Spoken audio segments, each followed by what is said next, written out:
এখানে নিয়েছি 200 গ্রাম মতো মুগ ডাল,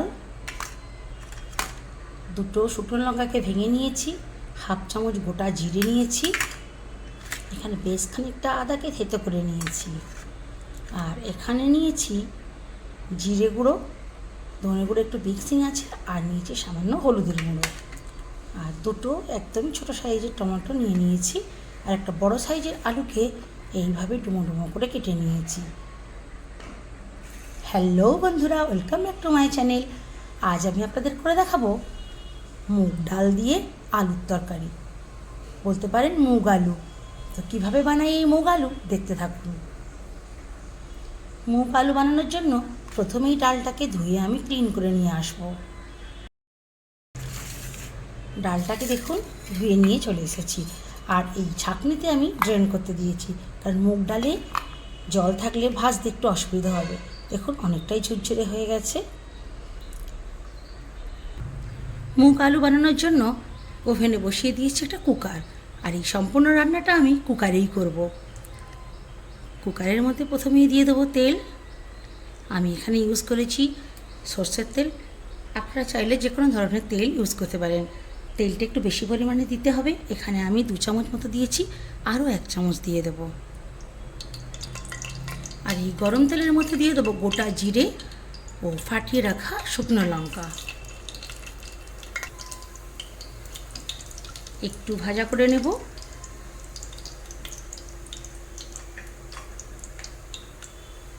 অলমোস্ট ভাজা হয়ে এসেছে। এখন দিয়ে দেবো থেতো করে রাখা আদা। আদাটাও একটু ভালো করে ভেজে নেব। আদা ভাজা হয়ে গেছে, আর বেশি ভাজলে আদা তেতো হয়ে যাবে। তো এখন এর মধ্যে দিয়ে দেবো আমি কেটে রাখা আলু।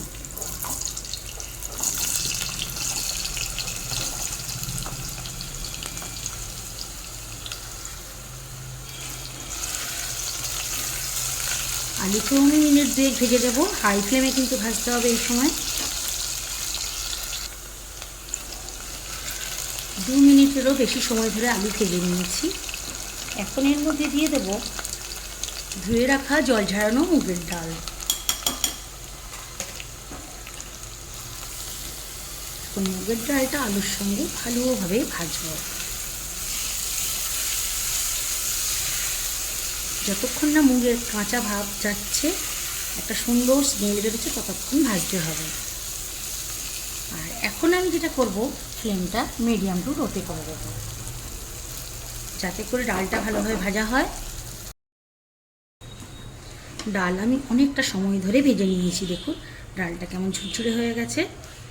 আর এখনও ফ্লেমটা কিন্তু লোতেই আছে। এখন দিয়ে দেবো অর্ধেক তেজপাতা কাটা। ফ্লেমটা এবার হাইয়ে করে দেবো।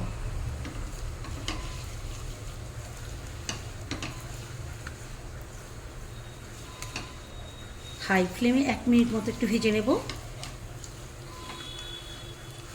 আর ভাজা যখন হয়ে আসবে, আপনারা বুঝতে পারবেন ডালগুলো ঝুরঝুরে মতো হয়ে যাবে।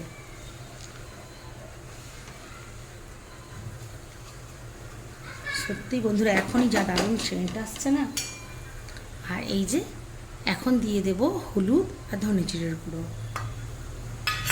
লঙ্কা আমি ইউজ করবো না, মুগের ডাল এমনিতেই ঝাল ভালো লাগে না, তবুও আমি শুকনো লঙ্কা কাটা দিয়েছি 2টো।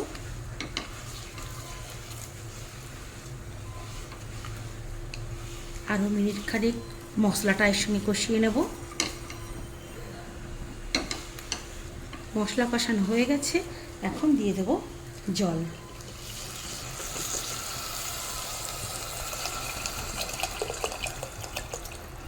আন্দাজ মতো জল দেবেন, যে যেরকম ঘনত্ব রাখবেন সেইভাবে জল দেবেন।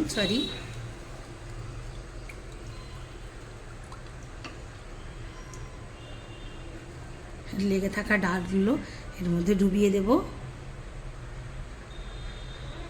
আর মুগ ডাল ফুলে অনেকটাই বেশি হয়ে যাবে, সেই জন্য এখানে আমি 2 বাটি মতো জল দিলাম। জলটা যতক্ষণ না ফোটে ততক্ষণ হাই ফ্লেমেই রেখে দেব। জল খুব ভালো মতো ফুটে গেছে।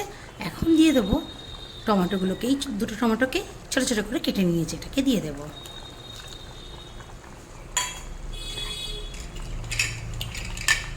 এবারে কুকারের ঢাকাটা ইটে দেব। ফ্লেমটা হাইয়েতে আর রাখবো না, মিডিয়াম টু লোতে করে দেবো। এইভাবে 2টো সিটি পর্যন্ত অপেক্ষা করব। 2টো সিটি অলরেডি বন্ধুরা হয়ে গেছে, ফ্লেমটা মিডিয়াম টু লোতে আছে। এবারে ঠান্ডা হওয়া পর্যন্ত অপেক্ষা করব। এতক্ষণে নিশ্চয়ই ঠান্ডা হয়ে গেছে, চলুন ঢাকাটা খুলে দিন। বাহ, দারুণ হয়েছে। আবার ওভেনে বসিয়ে দেব। ওভেনে বসিয়ে দিয়েছি, ফ্লেমটা এখন হাইয়ে করে দেব। আর দেখুন, একে কোনো ঘাটার দরকার নেই, এমনিতেই মুগের ডাল গলে যাবে। যদি মনে হয় অনেকটা গাঢ় হয়ে গেছে, এই সময় তো জল অ্যাড করে দিতে পারেন। এতক্ষণ বন্ধুরা আমি এতটুকু নুন ইউজ করি না, এখন দিয়ে দেবো হাফ চামচের একটু বেশি নুন। অবশ্যই স্বাদ মতো, স্বাদের বেশি হলেও খারাপ লাগবে। আর এখন দেবো আমি হাফ চামচ মতো একটু চিনি। এই চিনি আর নুনের কম্বিনেশানে ডালের টেস্টটা আরও সুন্দর হয়ে যাবে, স্বাদটা ব্যালেন্স হয়ে যাবে। একটু ফুটিয়ে স্বাদটা একটু চেক করে নেবেন। নুন মিষ্টির ব্যালেন্সটা একদম ঠিকঠাকই আছে। এখন দিয়ে দেবো একটু ধনে জিরের গুঁড়ো, আবার একটু মিশিয়ে দেব।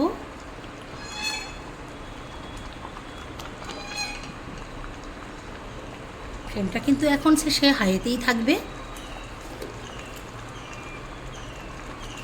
নামানোর আগে এতে দিয়ে দেবো 1 চামচ গাওয়া ঘি।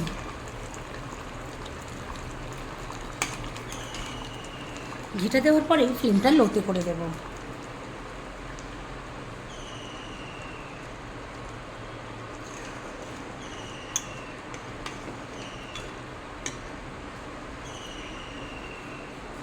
এবার ফ্লেমটাকে অফ করে দেব।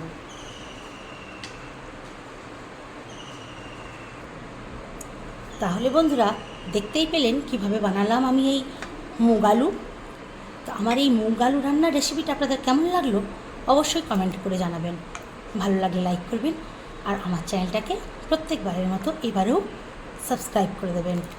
আর বেল আইকনটা কিন্তু প্রেস করতে ভুলবেন না।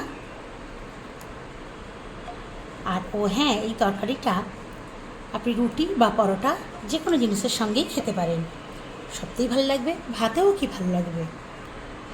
আমি এই ডালের সঙ্গে রুটি করেছিলাম, রুটি নিয়ে নিলাম রুটিতে খাওয়ার জন্য। আপনারা বানিয়ে নিতে পারেন পরোটা বা লুচি।